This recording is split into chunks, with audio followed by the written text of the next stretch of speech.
तो आज इस वीडियो में हम बात कर रहे हैं महाराजा प्रदीप शाह की। किसकी बात कर रहे हैं? प्रदीप शाह की, जिनका समय पीरियड है 1757 से 1772।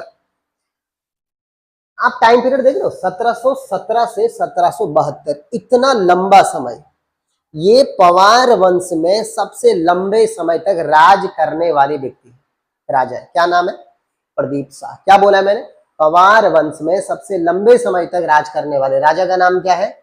महाराजा प्रदीप शाह। आ रही बात समझ में? नहीं? ठीक।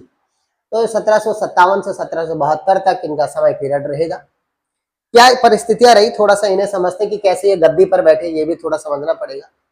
देखो, आप जानते हैं प्रदीप शाह के दादाजी का नाम था फतेहपति शाह। क्या नाम था?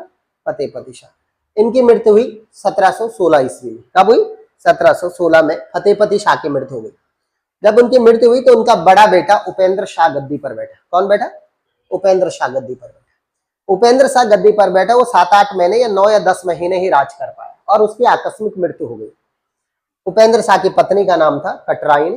तो उपेंद्र शाह गद्दी पर बैठे और कटरायणी काफी फेमस रानी का नाम रहा।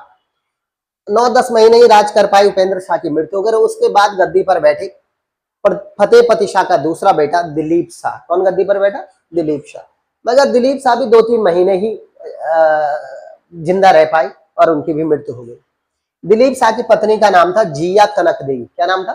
जिया कनक देवी। बहुत प्रभावशाली रानी नहीं हुई, पर चलो ठीक है, कोई बात नहीं। दिलीप शाह की जब मृत्यु हो गई तो उनका अवयस्क बेटा, अवयस्क का मतलब होता है बहुत ही छोटी उम्र थी उसकी, तो बहुत छोटी उम्र में उनका बेटा प्रदीप शाह गद्दी पर बैठे। राज्याभिषेक कर दिया उनका, गद्दी पर वो बैठा दिया, लेकिन उनकी संरक्षिका के रूप में काम किया जिया कनक देवी ने। किसने किया? जिया कनक देवी ने संरक्षिका के रूप में कार्य किया, लेकिन बहुत ज्यादा प्रभावशाली रानी रही नहीं। कुछ समय बाद प्रदीप शाह के संरक्षक को चेंज किया गया और पुरिया नैथानी को प्रदीप शाह का संरक्षक बनाया गया। किसको? जल्दी बताओ। पुरिया नैथानी को प्रदीप शाह का संरक्षक बनाया गया। एक प्रकार से देखा जाए तो 2 संरक्षक रहे इनके। तो ये हो गए उपेंद्र शाह और इस तरीके से राजा बन गए प्रदीप शाह। बहुत छोटी उम्र है, कुछ लोग कहते हैं कि बहुत शिशुकाल था उनका, 5-7 साल के थे। तो इस तरीके से गद्दी पर बैठे प्रदीप शाह। ठीक है, ओके। अब जरा मैं एक चीज करना चाह रहा हूं कि प्रदीप शाह जब गद्दी पर बैठे उस दौर में राजनीतिक व्यवस्था किस तरीके की थी उनके चारों तरफ, जरा ये भी हमें देखना पड़ेगा, है ना। इनका समय पीरियड अगर आप देखो, एक नजर डालो तो 1717 ईस्वी, यानी ये वो दौर है जब दिल्ली पर अंतिम प्रभावशाली और शक्तिशाली मुगल शासक औरंगजेब की मृत्यु हो गई। तो अगर आप देखा जाए तो अब जो है दिल्ली का जो है अब प्रभाव खत्म हो गया, इन्हें अब मुगल शासक पढ़ने की खास जरूरत है नहीं। ठीक है, हाँ। तो ये है पवार राज्य और यहाँ पर शासक है प्रदीप शाह। कौन है? प्रदीप शाह। और मैंने आपको बता दिया इनके 2 संरक्षक हुए, ये भी मैंने आपको बता दिया। यहाँ कुमाऊं में 4 राजा बदले। कितने बेटा? 4 राजा। क्योंकि समय पीरियड प्रदीप शाह का लंबा था तो 4 राजा उस समय कुमाऊं में बदले। पहले राजा जगतचंद। क्या नाम है? जगतचंद। जगतचंद का जब उनकी मृत्यु हुई तो अब उनका बेटा कौन? बोलो। देवीचंद, कुमाऊं का तुगलक। क्या नाम है बेटा? देवीचंद। और तीसरे नंबर पे है कल्याणचंद। कल्याणचंद। और लास्ट कौन?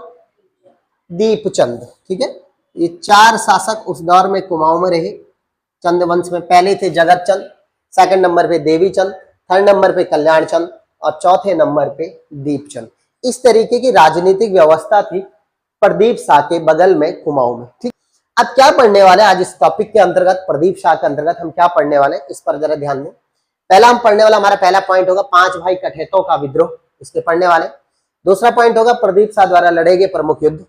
उन युद्धों में मैं 4 प्रमुख नाम लिखे हुए, रणचुला कोट का युद्ध, गढ़ाई का युद्ध, दूनागिरी का युद्ध और रोहेलों का देहरादून पर आक्रमण। ठीक है, ये 4 मुख्यतः पॉइंटों पर हम आज बात करने वाले हैं। इसके अलावा मैं आपको मोलाराम तोमर और मेधाकर शर्मा के बारे में भी बात करने वाला हूं। तो लेकिन सबसे पहले 5 भाई कठेतों के बारे में या उनके विद्रोह के बारे में बात करते हैं। पहला पॉइंट देखो, जब प्रदीप शाह गद्दी पर थे तो छोटी उम्र थी उनकी और उनकी माता संरक्षिका थी मां कनक देवी।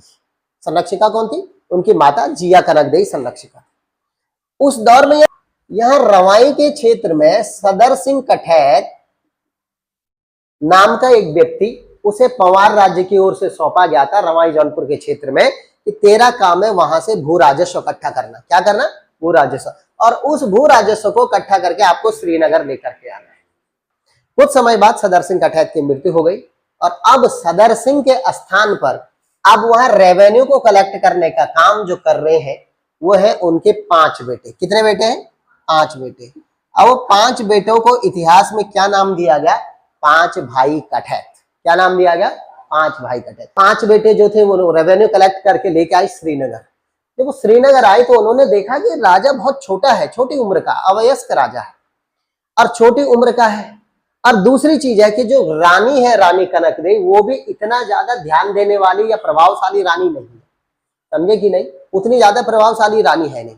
तो 5 भाई कठैतों के दिमाग में एक बात आई कि इस स्थिति का फायदा उठाया जाए।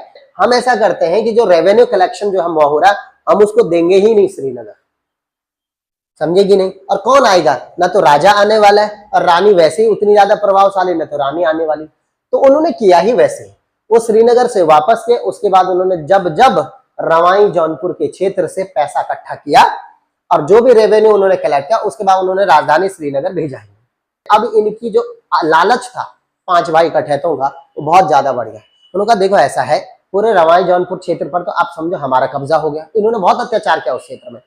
और अब एक काम करते हैं, श्रीनगर चलते हैं और छोटा सा राजा प्रदीप सा उसकी मुंडी काट देते हैं, उसे मार देते हैं। उसे मार देंगे और राजा बन जाएंगे हम 5 भाई। 5 में से एक बनेगा जो बड़ा होगा, जो भी बनेगा। तो ये बात पता चल गई कनक देवी को। किसको पता चली? कनक देवी। तो उन्होंने क्या किया, एक बंदा जो रिटायरमेंट हो गया, जो मंत्री हुआ करता था प्रदीप शाह के दादा के जमाने में, फतेहपति शाह के जमाने में, उस व्यक्ति को बुलाया गया नैथाना से। कौन है? पुरिया नैथानी। क्या नाम है जल्दी बताओ? पुरिया नैथानी, गढ़वाल का चाणक्य। उन्होंने कहा भैया आओ, तुम्हें राज परिवार को तुम्हारी जरूरत है। और उन्हें जो है प्रदीप शाह का क्या बना दिया गया? संरक्षक बना दिया गया। अब संरक्षक जब बना दिया गया तो उसका पुरिया नैथानी का यार ऐसा है, ये जो विद्रोह हो रहा रवाई जौनपुर में, इसकी आंच जो है श्रीनगर तक आने नहीं देना है। कहते हैं इन्होंने भेष बदल करके चले गए रवाई जौनपुर और उसके बाद 5 बड़े कठैतों के साथ उनके साथ घुल मिल गए, उनका विश्वास जीता और बाद में उन्हीं को उधर ही मरवा दिया। तो इस तरीके से रवाई जौनपुर का जो क्षेत्र का विद्रोह था, अब वो विद्रोह क्या हो गया बेटा? दब गया। अब दूसरा टॉपिक है कि प्रदीप शाह द्वारा लड़े गए प्रमुख युद्ध। ठीक, कौन है? 5 प्रमुख युद्ध, 4 प्रमुख युद्ध उनके दौर में लड़े गए। पहला है रणचूला कोट का युद्ध, दूसरा है गणाई का युद्ध, तीसरा है दूनागिरी का युद्ध और चौथा है रोहेलों का देहरादून पर आक्रमण। ठीक, अब पहला पॉइंट बात है रणचूला कोट का युद्ध। ये समय पीरियड है 1723 का। कब का है? 1700। देखो यहां राजा है देवीचंद। कौन है बेटा? देवीचंद। देवीचंद कैसा बंदा है आप ये समझ सकते हैं। उसे कुमाऊं का चंद वंश का तुगलक कहते हैं। किसे? देवीचंद को। क्या बोलते हैं बेटा? कुमाऊं में चंद वंश का तुगलक किसे कहते हैं? देवीचंद। देवीचंद कैसा आदमी? बहुत ज्यादा प्रभावशाली राजा नहीं है, बल्कि एक प्रकार से सोचो बिल्कुल खत्म आदमी है। अपने ही राज्य के कर्मचारियों के उकसाने के कारण कि बोला भाई एक बात सुन ले, देवीचंद को बोला कि तेरे पिताजी जगत चंद ने श्रीनगर पर कब्जा कर दिया था। ये बात तो सच है, 1709 में उन्होंने कब्जा कर दिया था। और बोला एक ब्राह्मण है वहां, क्या नाम था? पुरिया नैथानी, उसने चाल करके तेरे पिताजी से श्रीनगर छीन लिया है और तू वापस जा और पुरिया नैथानी को हरा करके क्या कर ले? श्रीनगर पर दोबारा कब्जा कर। क्योंकि अभी श्रीनगर पर राज पुरिया नैथानी कर रहा है, संरक्षक है और है तो पावरफुल सभी, जब सब चीजें वही देख रहे थे। उनके बहकावे में आकर के देवीचंद ने क्या करा, यहाँ अल्मोड़ा से सेना चला दी श्रीनगर की तरफ। बोला हम युद्ध करने जाएंगे। कब की बात है? 1723 में। ये बात पता चल गई श्रीनगर में बैठे पुरिया नैथानी। उसने क्या किया कि यहाँ से सेना भेजी। किसने? पुरिया नैथानी ने। अरे यहाँ बागेश्वर में एक जगह पड़ता है रणचूला कोट। क्या पड़ता है बेटा? रणचूला कोट। और रणचूला कोट में भयंकर युद्ध हुआ। किसके बीच में? देवीचंद और पवार सेना के बीच में। लेकिन ये सेना ऐसी थी जिसमें कोई बड़ा सेनापति नहीं था। इस रणचूला कोट जो बागेश्वर में पड़ता है, इस युद्ध में देवीचंद जीत गया। अब जब देवीचंद जीता, बड़ा फेमस युद्ध रहा रणचूला कोट। अब भाई के कॉलर खड़े हो गए। क्यों? क्योंकि युद्ध जीत दिया, नॉर्मल बंदे ने इतना बड़ा काम कर दिया, उन्होंने युद्ध जीत दिया। तो कहते हैं कि 1723 में ही रणचूला कोट के युद्ध के बाद वहीं जो है देवीचंद ने शपथ ली, तगड़ी शपथ, और बोला अब मैं जो है नेक्स्ट जो अटैक करूंगा वो डायरेक्ट श्रीनगर राजधानी पर करूंगा और वहां पूरे श्रीनगर पर अपने पिताजी की तरह कब्जा करूंगा। अब शपथ ले ली तो राजा जब किसी बात की शपथ लेता तो उसे बहुत बड़ी चीज माना जाता है ना। उसने ठीक उसी साल दूसरा आक्रमण किया, गणाई का युद्ध हुआ। अब वो श्रीनगर की तरफ आ रहा था, फिर वैसे ही देवी चंद। अब इस बार बुड्ढे जी ने बोला यार ऐसा है, अब मैं खुद जाऊंगा। तो वो खुद गए और यही जो है कुमाऊं की सीमा पर देवी चंद और पुरिया नैथानी के बीच 1723 में गणाई का युद्ध हुआ। कौन सा युद्ध हुआ? गणाई। अब पुरिया नैथानी बहुत तगड़ा आदमी, बुड्ढा भी है लेकिन बहुत खतरनाक है। दूसरा, एक सेना का नेतृत्व मिला हुआ है ना, इससे पहले नेतृत्व नहीं था बड़ा वाला। तो इस वजह से गणाई के युद्ध जब हुआ देवी चंद और पुरिया के बीच में, तो इस युद्ध में देवी चंद हार गया। कौन हार गया?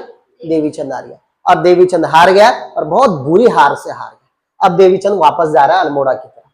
जब वो वापस जा रहा है तो उसके कर्मचारियों ने कहा कि भाई एक बात बताओ, हम वापस तो जा रहे हैं पर भाई साहब आपने तो कसम खाई थी और आपने बोला था मैं श्रीनगर पर अटैक करूंगा, अब क्या होगा?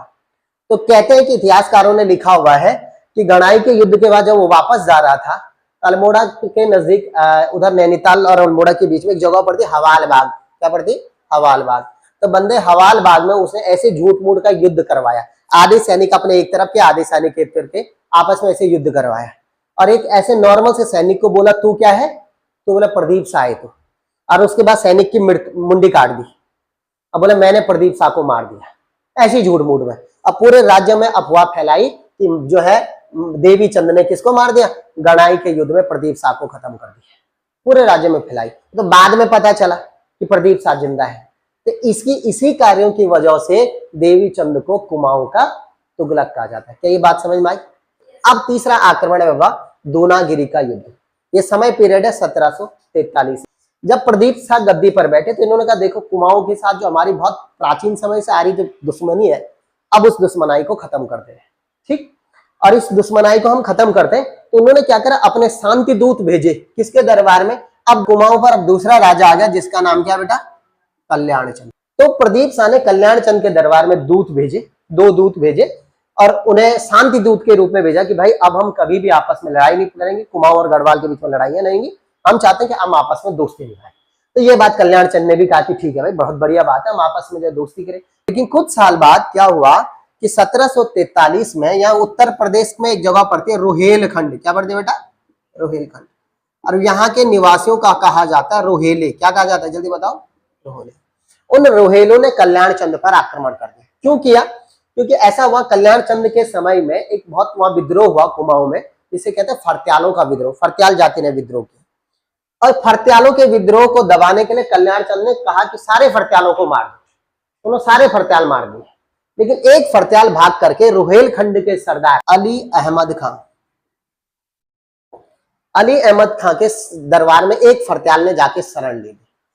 बाद में क्या हुआ कि कल्याण चंद ने शिवदेव जोशी को भेज करके और जो फरत्याल भाग के गया था वहां रोहेलखंड में अली अहमद खां के यहाँ शरण ली थी, उसको मरवा दिया। अब जब उसको मरवाया तो ये बात बहुत बुरी लगी रोहेले सरदार अली अहमद खां को और उन्होंने जो है डायरेक्ट अटैक कर दिया कल्याण चंद पर। कब अटैक किया? 1743। जब 1743 में रोहेलों ने कल्याण चंद पर अटैक किया तो कल्याण चंद भाग करके आ गया यहाँ गढ़वाल की तरफ, चमोली की तरफ पहुंच गया, भाग करके गढ़वाल में। यानी एक प्रकार से आप ये समझ लो कि डायरेक्ट आ गया पवार राजा के शरण में। उन्होंने कहा भाई तू बचा दे, तू ही बचा सकता मुझे। तो कल्याण चंद यानी कुमाऊं और गढ़वाल में प्रदीप शाह की संयुक्त सेना, यानी गढ़वाल और कुमाऊं की संयुक्त सेना ने 1743 में यही चमोली में दूनागिरी के निकट जो है रोहेलों के साथ क्या किया? युद्ध किया। किसने? गढ़ कुमाऊं की संयुक्त सेना ने अली अहमद के साथ युद्ध किया। कब किया? 1743 में दूनागिरी का युद्ध। और इस युद्ध में क्या हुआ? इस युद्ध में गढ़ कुमाऊं की संयुक्त सेना हार गई। तो पूरे कुमाऊं पर कब्जा कर दिया किसने? रोहेले सरदार अली अहमद का। अब कब्जा किया तो उसके बाद इन दोनों के बीच में संधि हुई। किसके बीच में? कल्याण चंद और रोहेले सरदार अली अहमद बीच में संधि हुई। संधि के तहत अली अहमद ने कहा कि भैया देख, हम तेरा कुमाऊं छोड़ देंगे, लेकिन तुझे हमारा जितना युद्ध पर खर्चा हुआ इस खर्चे को वापस देना पड़ेगा। तो कल्याण चंद ने कहा भैया कितना खर्चा हुआ बता दे। तो उन्होंने कहा देखो खर्चा हुआ 3 लाख रुपए। कितना? 3 लाख। 3 लाख रुपए दे दे, हम तेरा कुमाऊं छोड़ देंगे। अब क्या परिस्थितियां कि कल्याण चंद भी बहुत वैसी परिस्थितियों में राजा बना। सारा कुमाऊं का ये वो दौर था जब कुमाऊं का खजाना खत्म हो गया, तो कल्याण चंद के पास थे ही नहीं इतने पैसे। जब पैसे नहीं थे तो तब प्रदीप शाह ने कल्याण चंद को 3 लाख रुपए दिए। कितने रुपए दे? 3 लाख रुपए। 3 लाख रुपए देकर के जावे रोहेलों को तू दे दे और तू अपना राज्य ले ले। इस तरीके से समाप्त हुआ दूनागिरी का युद्ध। क्या मेरी बात समझ में आई? अब लास्ट पॉइंट है रोहिलों का देहरादून पर आक्रमण। कहते हैं कि रोहिलों को एक बात पता चल गई कि भैया हमने गलत जगह आक्रमण कर दिया, कुमाऊं पर। हमें तो आक्रमण करना था प्रदीप शाह पर, क्यों गढ़वाल पर क्यों आक्रमण करना था? ये इसके पास तो पैसा देने के लिए नहीं, और ये कितना खतरनाक आदमी होगा जिसने अपने दोस्त को 3 लाख रुपए उधार दे दिए। तो कहते हैं कि रोहिलों की नजर पड़ गई गढ़वाल पर। कुछ समय बाद 1755 में यहां सहारनपुर के एक सरदार, किसका सरदार? सहारनपुर का एक रोहेला सरदार, जिसका नाम क्या बाबा? नजीब खां। यहां सहारनपुर के एक सरदार नजीब खां ने देहरादून पर अटैक किया। कहां अटैक किया? देहरादून पर। और ये देहरादून का पूरा हिस्सा तब किसके पास था? पवारों के पास था। ठीक है, तो 1755 में जब उसने पवार राज्य पर आक्रमण किया तो प्रदीप शाह की सेना और नजीब खां के बीच में 2 से 2.5 सालों का युद्ध चला। कितने सालों तक? 2 से 2.5 सालों का युद्ध चला। और इस युद्ध का रिजल्ट ये हुआ कि 1757 ईस्वी में नजीब खां ने युद्ध जीत दिया और पूरे देहरादून के साथ साथ तराई भाबर के हिस्सों पर नजीब खां का कब्जा हो गया। ठीक, मेरी बात समझ में आ रही कि नहीं? ठीक है, अब पूरा कब्जा हो गया तो भैया बहुत कोशिश करी प्रदीप शाह ने, लेकिन वो कब्जा छुड़वा नहीं पाया। अब नजीब खां जो था उसकी मृत्यु हो गई 1770 में। कब हुई? 1770 में नजीब खां की मृत्यु हो गई। जब नजीब खां की मृत्यु हुई, यानी करीब 13 साल बाद जब नजीब खां की मृत्यु हुई, तब जाकर के प्रदीप साहब ने वापस अटैक किया देहरादून पर और देहरादून पे कब्जा कर दिया। और पुनः देहरादून पर किसका शासन हो गया? जल्दी बताओ। पवारों का शासन। जब पवारों का शासन हो गया देहरादून के इस हिस्से पर, तो अब जो है प्रदीप शाह एक काम करेंगे। आप जानते कर्णावती ने देहरादून की राजधानी कहां लेके गई थी? नवादा। ठीक है, अब जो है प्रदीप शाह नवादा से राजधानी कहां लेके जाएंगे? धामावाला लेकर के जाएंगे। धामावाला भाई झंडा मार्केट जहां लगता है वहां धामावाला लेके। ठीक, ये सारे मैंने प्रमुख युद्धों के बारे में बात की महाराजा प्रदीप शाह की। ठीक, अब 1-2 बातें और करते हैं, ये वीडियो खत्म करते हैं। देखो, प्रदीप शाह के दौर में उनके दरबार में एक बहुत बड़े कवि हुए जिनका नाम था मेधाकर शर्मा। उन्होंने बहुत प्रसिद्ध ग्रंथ लिखा, उस ग्रंथ का नाम था रामायण प्रदीप। ये ग्रंथ लिखा, इस ग्रंथ में काफी जो है हमें पवार वंश के बारे में जानकारी प्राप्त होती है। तो बहुत प्रसिद्ध ग्रंथ है रामायण प्रदीप। किसने लिखा? मेधाकर शर्मा। एक और पॉइंट जो आपको इससे रिलेटेड याद रखना वो ये कि वह प्रदीप शाह के दरबार में एक बहुत बड़े प्रसिद्ध चित्रकार कौन रहते थे बेटा? मोलाराम तोमर। मोलाराम तोमर कम से कम 90 साल से ऊपर जिए। उत्तराखंड के गढ़वाल के बहुत प्रसिद्ध चित्रकार रहे। और अब आप मोलाराम तोमर को प्रदीप शाह से लेकर के और प्रद्युम्न शाह जो श्रीनगर का अंतिम राजा था वहां तक जो है प्रदीप शाह के मोलाराम तोमर को आप देखोगे। ठीक है कि नहीं? तो ये पूरा वीडियो आज हमने जो है प्रदीप शाह से संबंधित खत्म कर दिया। नेक्स्ट वीडियो अब हम बात करेंगे महाराजा ललित कुमार शाह की। ठीक है, लेकिन उससे पहले मैं आपको बता देता हूं, कल जो है वो प्रदीप शाह से संबंधित प्रैक्टिस सेट, जो महत्वपूर्ण प्रश्नों का प्रैक्टिस सेट होगा, वो आपके लिए वीडियो पर अपलोड किया जाएगा यूट्यूब पर। ये वीडियो आपको कैसा लगा मैं कमेंट सेक्शन में जरूर बताएं। हमारे चैनल को जितना हो सके उतना सब्सक्राइब करें। धन्यवाद।